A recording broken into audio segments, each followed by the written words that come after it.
Chicago continues to reel from this week's looting. Many questions remain about why it happened and what happens next. WGN's Gaynor Hall has been taking a deeper look at the issues. Gaynor. Yeah, Taman and Micah, there is a search for answers and action amid the repeated calls from some activists to defund police and invest in communities in need. My business is service-based. We have very little retail, so we had some smashed windows. Some of our stuff was thrown around, but not a lot of it was taken. The other stores, however, they sold shoes or clothes or watches or sunglasses. Those were decimated. Florence Hardy just opened Rejuve in June at the shops at Northbridge on Michigan Avenue. The opening of the meditation and nap studio was already delayed due to the pandemic, and after the shops were looted this week, she doesn't know when she'll be able to reopen. I don't think it had anything really to do with the social climate that we're in today, the political climate that we're in today. I think that people saw an opportunity to get some things that they didn't have. The mayor and the police superintendent have said the looting was organized on social media, fueled by outrage over a police shooting in Inglewood that left a 20-year-old man injured.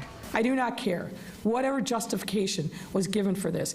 There is no justification for criminal behavior ever. Now, months after the unrest following the killing of George Floyd, many businesses are boarded up once again.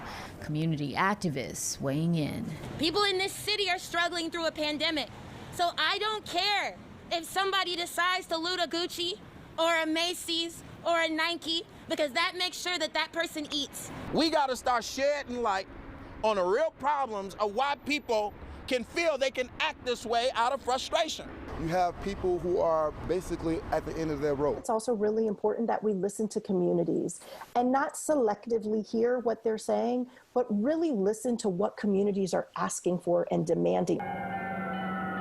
UIC historian and CPS board member Elizabeth Todd Breland sees some parallels between 2020 and 1968 after the assassination of Dr. Martin Luther King. The three sort of main reasons for those uprisings were: one, police brutality and violence; two, unemployment and underemployment; and three, a lack of access to high quality affordable housing. Unfortunately, all three of those issues are still very much with us today. She says small reforms are not enough. People keep talking about this as a moment of a racial reckoning. I'm not seeing that reckoning happening. And that reckoning needs to happen with resources behind it. And Karen Freeman Wilson, head of the Chicago Urban League, says the need to address inequality is urgent.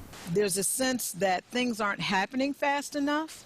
And that's no excuse for breaking the law. But I also think that it's important for those of us who are working in the community, because it's not just government, it's all of us, to really understand the speed at which we have to develop solutions to what is a long-term problem.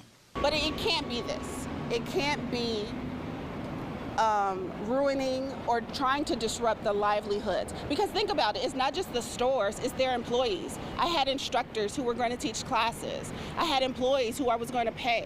Like, now I can't do any of that anymore. So it's more than, oh, well, let's not worry about the property. There are livelihoods that are affected when this type of activity happens.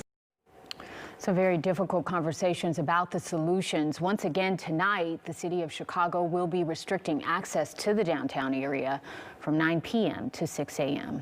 Taman and Micah. Gaynor, thank you.